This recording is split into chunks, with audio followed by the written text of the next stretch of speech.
मुसलमान बांग्लादेश का और पाकिस्तान का इतना बड़ा जाहिल है कि एक ऐसी कम्युनिटी के साथ हम जुल्म कर रहे हैं जो हमारे साथ माइनॉरिटी में है। पूरी दुनिया को ये मैसेज दिया है कि जहां मुसलमान मेजॉरिटी में होगा वहां ये हालात। ममता जी से मेरी गुजारिश है, वो एक स्टेट की सीएम है, अखिलेश हैं, विपक्ष के लोग हैं, कम से कम राष्ट्रीय सुरक्षा से तो आप जो है समझौता ना करें। सीए हो, एनआरसी हो, एसआईआर हो, मैं देख रहा हूं कि घुसपैठियों को बसाने में, उनका वोट बनवाने में, उनको भारत में रहने देने में सबसे आगे विपक्ष खड़ा हुआ है। कि यहाँ के जो मुसलमान की फितरत है वो जलील है, वो सनातन के खिलाफ है। बांग्लादेश और पाकिस्तान का जो मुसलमान है उनके मन में हिंदुओं के खिलाफ एक आग है, और वो जाहिर होती है जब जब आप छोटी छोटी बच्चियों का बलात्कार करते हो, जब आप मंदिरों को आग लगाते हो, जब आप मजदूरों को जिंदा जलाते हो। जितने बांग्लादेशी पकड़े जाते हैं सबके पास आधार कार्ड मिलेगा आपको बंगाल का, सबके पास वेस्ट बंगाल का आधार कार्ड मिलेगा आपको, वेस्ट बंगाल के वोटर मिलेंगे सब। तो ममता इस बात को अच्छे से जानती है, तो इसलिए वो एसआईआर की मुखालफत कर रही है। नमस्कार, मैं हूं माही सिंह और आप देख रहे हैं द न्यूज़ पेपर। बांग्लादेश में हुई बर्बरता से यह साबित हो गया कि अगर मुस्लिम बहुसंख्यक है तो हिंदुओं के साथ कुछ भी हो सकता है, खासकर पाकिस्तान और बांग्लादेश जैसे देशों में। अब ऐसे में दीपू दास की हत्या के बाद तमाम तरीके की ऐसी बातें निकल कर आ रही हैं जो कहीं ना कहीं भारत के हित में नहीं है, और जिस तरीके से दीपू दास के साथ बर्बरता की गई उस पर भी तमाम सवाल अब उठने लगे हैं, जगह जगह प्रोटेस्ट हो रहा है। आज इन्हीं तमाम मुद्दों पर चर्चा करेंगे कि आखिरकार बांग्लादेश ने ये सारी कायराना हरकत, ये बर्बरता पूर्वक हरकत क्यों की। जानने के लिए हमारे साथ एक खास मेहमान जुड़ चुके हैं, इनसे जानने का प्रयास करेंगे कि ये इस मुद्दे पर क्या सोचते हैं। सर, क्या नाम हुआ? मुफ्ती वजाहत कासमी मेरा नाम है। और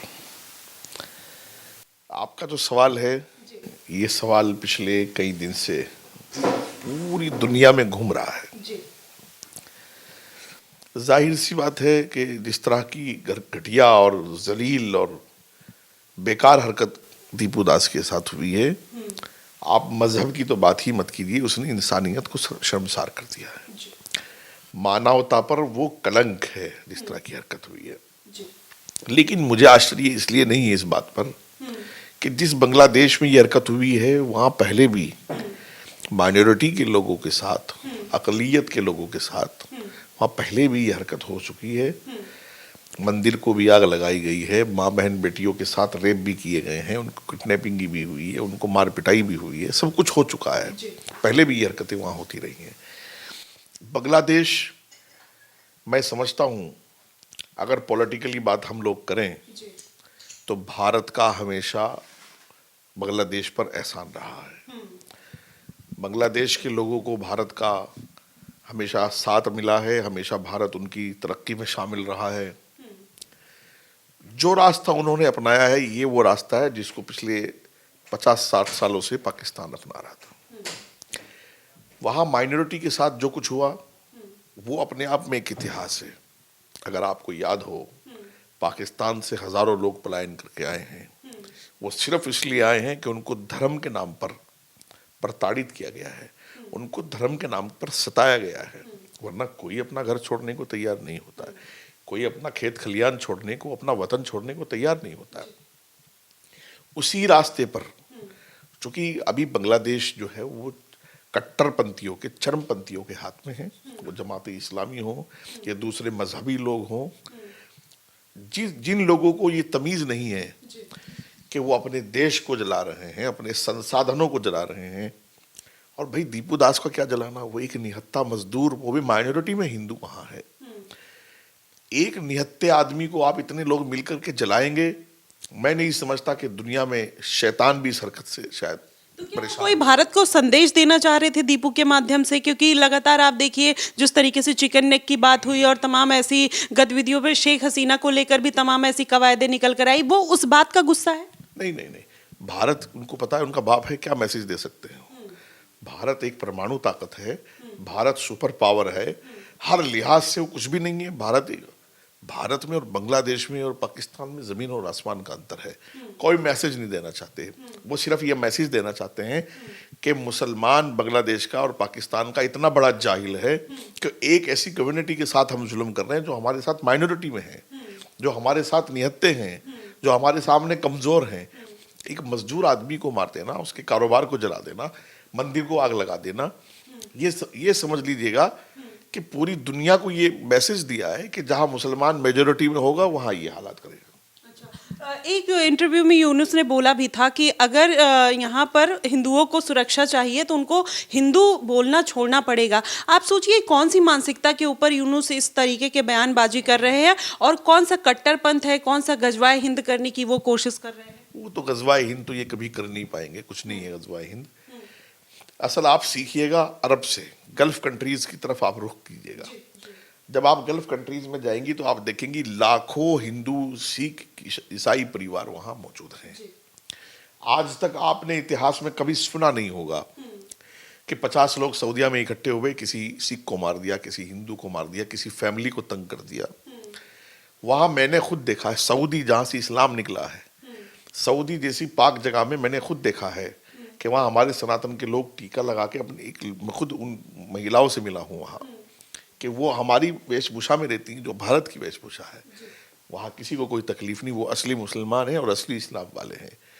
ये पाकिस्तान में खबीस, जलील, और ये बांग्लादेश में ये आतंकवादी चरमपंथी लोग हैं। और मैं तो यहाँ के मजहबी जो धार्मिक लोग हैं उन पर भी लानत भेजता हूँ।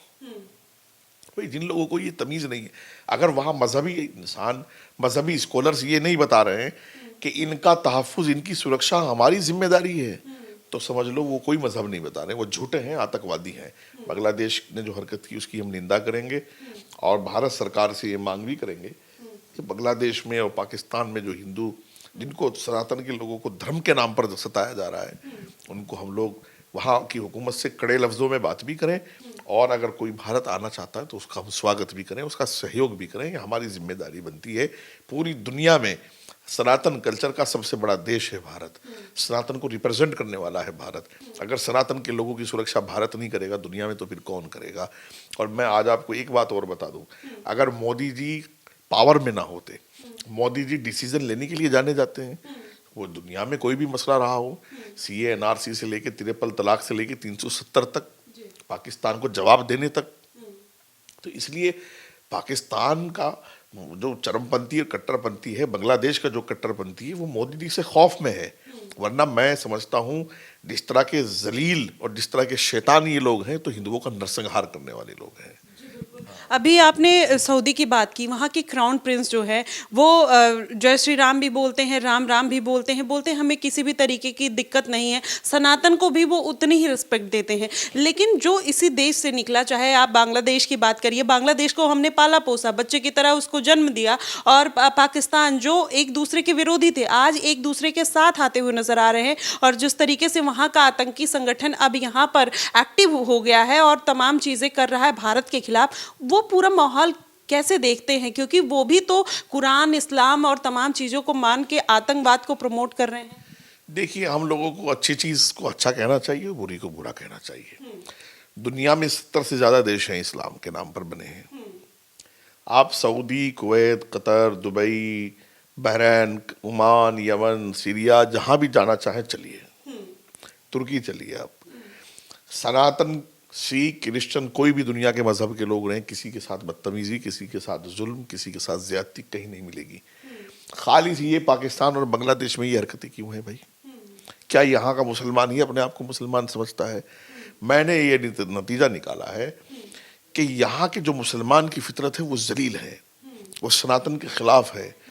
और वहाँ के मजहबी लोगों ने, पाकिस्तान और बांग्लादेश के मजहबी लोगों ने इस तरह का एक स्ट्रक्चर तैयार किया है कि लोगों के मन में, भाई बांग्लादेश और पाकिस्तान का जो मुसलमान है उनके मन में हिंदुओं के खिलाफ एक आग है, और वो जाहिर होती है जब आप छोटी छोटी बच्चियों का बलात्कार करते हो, जब आप मंदिरों को आग लगाते हो, जब आप मजदूरों को जिंदा जलाते हो। और मुझे अफसोस इस बात का है कि कोई उसकी निंदा करने वाला भी नहीं होता है। और अब देखिए, हमारे लोग तो फिर भी, मैं आपको बताऊं कितना बांग्लादेशी यहाँ दिल्ली में पकड़ा जाता है जो अवैध रूप से दिल्ली में है। आज तक आपने नहीं सुना होगा, पूरी पूरी बस्तियां बसी हुई हैं अवैध लोगों की, कि वहां जाकर के किसी ने किसी के साथ बदतमीजी की, बल्कि लोग मदद करते हैं, उनके खाने में मदद करते हैं, उनके पहनने में मदद करते हैं, उनको गरीब समझ के मदद करते हैं। और हमारे हमारे लोगों के साथ वहाँ ये जुल्म होगा, तो मैं समझता हूँ कि बहुत घटिया और शैतानी हरकत है। पूरी दुनिया के मुसलमानों को इस पर आवाज़ उठानी चाहिए। पूरी दुनिया के मुसलमानों को बांग्लादेश और पाकिस्तान के मुसलमानों का बाइकआउट करना चाहिए। सर आप देखिए किस तरीके से यूएस हो, लंदन हो, तमाम लोग हैं जो इस्लाम को लेकर प्रोटेस्ट कर रहे हैं, चाहे बांग्लादेश में, पाकिस्तान में, इंडिया में भी अब प्रोटेस्ट बांग्लादेश के खिलाफ होने लग गया। तो आप उसको पूरा कैसे देखते हैं? क्यों इतना ज़्यादा एक समझ लीजिए रेडिकल लोग निकल कर आ रहे हैं, सेकुलर लोग निकल कर आ रहे हैं जो इस चीज़ को कह रहे हैं कि इन लोग को हटाया जाना चाहिए, देश से बाहर निकाल देना चाहिए, ये है वो है, तमाम ऐसी चीज़ें इस्लामिक निकल। देखिए क्या है, पूरी दुनिया दो हिस्सों में तकसीम हो गई है। एक वो लोग हैं जो आतंकवाद के साथ खड़े हैं, जैसे पाकिस्तान है, बांग्लादेश है, और कभी कभी तुर्की वगैरह भी इनके साथ जुबान से ही सही सपोर्ट में तैयार हो जाते हैं। एक वो हैं कि पूरी दुनिया में दहशतगर्दी के खिलाफ लड़ रहे हैं, भारत उनको लीड कर रहा है। आपने देखा होगा कि शांति दूत बनकर दुनिया में मोदी जी ने हमेशा अच्छी बात की है। जब चाहे वो फिलिस्तीन इसराइल का मसला हो, वो यूक्रेन रशिया का मसला हो, हमेशा शांति की बात हुई है। मैं आज आपको एक चीज बताऊं कि दुनिया को आप दो हिस्सों में बांट दीजिए। एक हिस्सा आतंकवाद के सपोर्ट का है, एक हिस्सा आतंकवाद के खिलाफ का है। भारत हमेशा आतंकवाद के खिलाफ रहा है और लड़ता रहेगा। इसी तरह मुसलमान भी दो विचारधारा में बट गए हैं। मैं दुनिया के लोगों से अपील करूंगा कि वो इस्लाम देखना है, मुसलमान देखना है, तो वो अरब के, कुवैत के, कतर के, दुबई के, बहरीन के, इन लोगों को देखे और उनसे सीखे कि उनके मुल्क में सिख भी, ईसाई भी सब सुरक्षित हैं, चोरियां नहीं होती, डाके नहीं डलते, रैप नहीं होते, बदमाशियां नहीं होती। और मैं समझूंगा कि जो पाकिस्तान का मुसलमान है, चाहे वो लाल मस्जिद का हो, चाहे वो लश्कर तैयबा का हो, चाहे वो अजहर मसूद हो, चाहे वो जैश मोहम्मद वाले हों, वो चाहे वो भारत में पहलगाम करने वाले लोग हों, चाहे भारत में रेड फोर्ट करने वाले लोग हों, चाहे वो बांग्लादेश में आजकल जमात इस्लामी और कई मुस्लिम संगठन जो एक्टिव हैं, ये सब दहशतगर्द और आतंकवादी लोग हैं। पूरी दुनिया के मुसलमानों को, वहाँ के हुक्मरानों को, वहाँ के मुफ्तियों को इनके खिलाफ फतवा जारी करना चाहिए। ऐसे लोगों का इस्लाम से कोई वास्ता नहीं है। इस्लाम निहत्ते लोगों को नहीं मारता है। इस्लाम का ये सबक नहीं है कि मजहब देखकर लोगों को मारो, जिंदा जलाओ, रेप करो। अगर ये लोग सऊदी में होते जिन्होंने ये बांग्लादेश में हरकत की, तो इनका अब तक फांसी उनको हो चुकी होती। दुबई में होते फांसी हुई होती। ये तो बांग्लादेश है कि मुझे शर्म नहीं आती कि वहाँ का बेशरम, मतलब इन लोगों को शर्म नहीं आ रही है, वहाँ का बेशरम प्रधानमंत्री फिर भी उनको डिफाइन कर रहा है। वहाँ का बेशरम प्रधानमंत्री फिर भी कह रहा है कि उस्मान हादी के सपनों को पूरा करेंगे, जबकि वो एक आतंकवादी था। फिर भी वो कह रहा है कि उसकी बातों को आगे बढ़ाएंगे। मैं नहीं समझता कि बांग्लादेश की हुकूमत इस वक्त वो चरमपंथियों के हाथों में है, कट्टरपंथियों के हाथों में है। और उस्मान तो गया, दुनिया से जहन्नम चला गया, और भी चले जाएंगे जितने आतंकवादी हैं। भारत बहुत सुपर पावर मुल्क है। और हाँ, मैं भारत में भी कुछ अपने लोगों से कहना चाहता हूँ। उसमें ममता जी से मेरी गुजारिश है, वो एक स्टेट की सीएम है, अखिलेश हैं, विपक्ष के लोग हैं, कम से कम राष्ट्रीय सुरक्षा से तो आप जो है समझौता ना करें। सीए हो, एनआरसी हो, एसआईआर हो, मैं देख रहा हूँ कि घुसपैठियों को बसाने में, उनका वोट बनवाने में, उनको भारत में रहने देने में सबसे आगे विपक्ष खड़ा हुआ है। तो इसलिए मैं अपने लोगों से अपील करूंगा कि वो इस बात से सबक सीखें कि वहाँ हमारे एक निहत्ते मजदूर के साथ क्या हुआ है, और वो यहाँ एसआईआर तक नहीं होने दे रहे। सर सबसे ज्यादा तकलीफ तो उन्हीं लोग को हो रही है ना, एसआईआर को लेकर जिस तरीके से बांग्लादेशी घुसपैठियों को निकाला जा रहा है। यहाँ पर भी कुछ हमदर्द बैठे हैं जो सपोर्ट कर रहे हैं, कह रहे हैं कि गरीबों को मत परेशान किया जाए, वो यहीं के हैं। जैसे नीतीश कुमार ने एक लोग का पर्दा हिजाब खींच दिया, तो उसके लेकर वो लास्ट में निकली बांग्लादेशी। तो आप देखिए कि अगर इन लोगों को संरक्षण दिया जाएगा इनडायरेक्टली डायरेक्टली, तो कहीं ना कहीं हमारे देश के लिए खतरा है। फिर ऐसे ही मॉब लिंचिंग होती रहेगी। देखिए, हमेशा हम घुसपैठियों के खिलाफ रहे हैं। भारत के संसाधनों पर पहला हक भारतीय का है, वो कोई भी रहे, मजहब की कोई दीवार नहीं है। एसआईआर बॉर्डर के स्टेट्स के लिए तो फर्ज होना चाहिए। उड़ीसा, आसाम, बंगाल, अगर कोई मुख्यमंत्री या कोई पॉलिटिकल पार्टी एसआईआर की मुखालफत कर रही है तो समझ लो घुसपैठियों के साथ है। अच्छा, आप इसको जानती है ममता कि बांग्लादेश से जितना घुसपैठी आया है, रोहिंग्या से, बर्मा से, उन सबको बंगाल का वोटर बनाया है उन्होंने। आप देखिएगा, यहाँ दिल्ली पुलिस में आप जहाँ जहाँ कंप्लेंट्स होती हैं, यहाँ बांग्लादेश सेल बना हुआ है दिल्ली पुलिस के पास। जब आप वहां जाएंगी पता करेंगी जितने बांग्लादेशी पकड़े जाते हैं सबके पास आधार कार्ड मिलेगा आपको बंगाल का, सबके पास वेस्ट बंगाल का आधार कार्ड मिलेगा आपको, वेस्ट बंगाल के वोटर मिलेंगे सब। तो ममता इस बात को अच्छे से जानती है, तो इसलिए वो एसआईआर की मुखालफत कर रही है।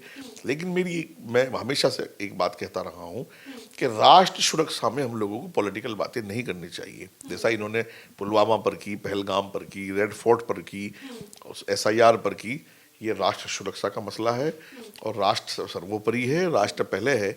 इसलिए मैं इन सब से अपील करूंगा कि एसआईआर में भी सहयोग करें और घुसपैठियों को निकालने में सहयोग करें और भारतवासियों को भारत उनका हक दिलाने में सहयोग करें। अभी लोग दीपू दास पे इतना वोकल होकर नहीं बोल रहे, चाहे बॉलीवुड हो, चाहे मदनी हो, आपने देखा, चाहे ऐसे जो कट्टरपंथ इस्लाम के रक्षक रखवाले हैं वो भी अब उनकी जुबान नहीं खुल रही है। ऐसे लोगों पर क्या कहेंगे? यही लोग तो कहीं ना कहीं जनता या भारत के मुसलमानों को बरगला रहे हैं। देखिए, दीपू दास का जो कांड हुआ है, वो जो उनकी हत्या की गई वो बांग्लादेश में की गई है। आप इन लोगों से कैसे ये उम्मीद कर सकती हैं कि जो लोग पुलवामा पर शक करते हो, जो लोग पहलगाम में हमला हुआ उस पर ना बोले हों, जो लोग रेड फोर्ट पर हमला हुआ 20 लोग मर गए, फिर भी कांग्रेस के मैंने कई प्रवक्ताओं को देखा वो कह रहे थे कि जो जिन डॉक्टरों को पकड़ा जा रहा है वो बेकसूर हैं। तो जो लोग अपने देश की सुरक्षा से समझौता करके बैठ गए हों, देश के सम्मान में ना बोलते हों, देशवासी मर रहे हो तब ना बोलते हो, शहीद हो रहे हो तब ना बोलते हो, तो आप ये उम्मीद करती हो कि वो बांग्लादेश और पाकिस्तान में हिंदुओं पर जो जुल्म हो रहा है उस पर बोलेंगे? ये उम्मीद आपको नहीं रखनी चाहिए। आपकी उम्मीद गलत है। जो लोग राम पर चुप रहे हों, जो लोग राम मंदिर पर चुप रहे हों, जो लोग देश की सुरक्षा के मसलों में चुप रहे हों, 370 पर उन्होंने कहा हो कि जो है वो गलत हो रहा है, जिन्होंने कहा हो कि पुलवामा हमला जो था वो ठीक नहीं था, सर्जिकल स्ट्राइक पर जिन्होंने फर्जी बातें की हों, आप उनसे ये उम्मीद, और देश के हिंदुओं को भी उनसे ये कोई उम्मीद नहीं रखनी चाहिए। तो सर गजा फिलिस्तीन पे भी तो वही लोग खुलकर बोलते हैं, उनके साथ खड़े होते हैं। नहीं, वो तो भाई देखो, गजा फिलिस्तीन पर बोलेंगे वो, चूंकि गजा फिलिस्तीन पर तो यहाँ हर जुमे के बाद और काली पट्टी बांध करके लोग और धरने और प्रदर्शन और जो है पूरे मुल्क में होता रहा है। लेकिन मैं इस बात पर मैं परसों से देख रहा हूँ जो चीज़ आप मुझसे कह रही हो, छोटे मदनी साहब तो थोड़ा बोले भी हैं इस पर, लेकिन मैं ये देख रहा हूँ कि जिस तरह रेड फोर्ट पर लोगों को बाहर आना चाहिए था कोई सामने नहीं आया, जिस तरह पहलगाम पर लोगों को सामने आना चाहिए था कोई मुसलमान नहीं आया। बांग्लादेश में जो हिंसा हुई, जिस तरह का धरना प्रदर्शन यहाँ सनातन के लोगों को तो करना ही नहीं चाहिए, वो तो सदमे में है, वो तो तकलीफ में है, करना तो मुसलमानों को चाहिए था। लेकिन क्या यहाँ का मुसलमान सनातन से नफरत करता है? क्योंकि मैंने देखा है सर, जैसे जब भारत माता की जय की बात आती है, वंदे मातरम की जय की बात आती है, या फिर खुद को सनातनी मुस्लिम बोलने की भी बात आती है, उसमें भी लोग क्यों कतराते हैं? उसमें क्या दिक्कत है? दरअसल ये हमारा रोना ये है कि पिछले 70-75 सालों में आज़ादी के बाद जिन लोगों का धर्म पर कब्जा हुआ है वो सनातन के खिलाफ थे। जिन लोगों का धर्म पर कब्जा हुआ है वो अब तक ये बताते रहे कि दुनिया में काफिर सिर्फ हिंदू है, लफ्ज़ काफिर बोलो तो हिंदू समझ लो। अब तक ये होता रहा कि जो है वो जहनी तौर से सनातन के हिंदुइज्म के खिलाफ रहे। हमेशा आपने देखा होगा कि यहाँ का मुसलमान हर बात में आरएसएस को, बजरंग दल को, विश्व हिंद परिषद को, बीजेपी को जिम्मेदार ठहराता रहा है। तो ये एक ट्रेंड है, तो इसलिए मैं इस पर मैं बहुत ज़्यादा उम्मीदें भी नहीं रखता हूँ। मैं भाई भारत माता की जय, वंदे मातरम, ये तो सब आप दिल से ही तो बोलेंगे ना। अब जब दिल में आप ये कह रहे हो कि पहलगाम में जो हुआ वो ठीक हुआ, धर्म देख करके मारा गया वो ठीक था, तो ये तो फिर सारी बातें तो फिर वो होनी है ना। तो उनमें और इनमें फ़र्क क्या है? जो पाकिस्तान के साथ खड़े हैं सपोर्ट में, जो बांग्लादेश के सपोर्ट में खड़े हैं, और जो यहाँ पहलगाम पे उंगली उठा रहे, क्वेश्चन मार्क लगा रहे, तो उनमें तो कोई फ़र्क नहीं हुआ ना सर। और यहाँ के मुस्लिमों को बरगला कौन रहा है फिर? नहीं, मैंने बताया ना, देखो मैंने बहुत आसान सा जवाब दिया है, आपको लंबा नहीं दिया है, कि जिन लोगों का मजहब की चीज़ों पर, जैसा मेंबर पर कब्जा है, दरगाहों पर कब्जा है, मदरसों पर कब्जा है, मुस्लिम संगठनों पर कब्जा है, उन लोगों का कब्जा है पिछले 75 सालों में जो लोग सनातन के खिलाफ रहे हैं। इसलिए जो हमारी मुस्लिम नस्ल है फिलहाल की पूरे एशिया में, खालिस भारत की बात मत करिए आप, एशिया का मतलब ये कि उसमें बांग्लादेश, नेपाल, पाकिस्तान, इंडिया, यहाँ का मुसलमान सनातन के खिलाफ ही पाएगा। वही करेगा जो वो बांग्लादेश में कर रहा है, जो पाकिस्तान में कर रहा है, और यहाँ भी कभी कभी होता है। तो यहाँ पे भी कभी कभी क्वेश्चन मार्क लगा हुआ है, तो इसलिए हिंदू मुस्लिम होता है, और फिर उसमें कहीं ना कहीं कोई दो राय भी नहीं है, फिर गलत क्या है? नहीं, मैं तो कह रहा हूँ, मैंने खुल के कहा आपसे कि सनातन के खिलाफ हैं। अब इसे अगर अच्छा मैंने मान लिया सनातन के पक्ष में है या पक्ष में भी नहीं है, न्यूट्रल हैं, तो बांग्लादेश की हिंसा पर बाहर क्यों नहीं निकले?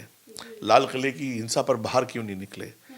पहलगाम की हिंसा पर बाहर क्यों नहीं निकले? पुलवामा पर बाहर क्यों नहीं निकले? मेरे जैसा एक इस्लामिक स्कॉलर जब ये कह रहा है कि भारत माता की जय बोल सकते हो, तो हमें माँ बहन की गालियाँ क्यों दे रहे हो? हमें क्यों तुम जिंदा जलाने की बात कर रहे हो? हमारी फैमिली को क्यों मारने मरने की बात कर रहे हो? हम घर से निकलते नहीं, हमारे बच्चे स्कूल जाते हुए डरते हैं जब वो कमेंट्स पढ़ते हैं हमारे फेसबुक पर, इंस्टाग्राम पर, ट्विटर पर। तो अगर ये सनातन से प्यार करने वाले होते तो ये हालात नहीं होते जो मैं आपको बता रहा हूँ।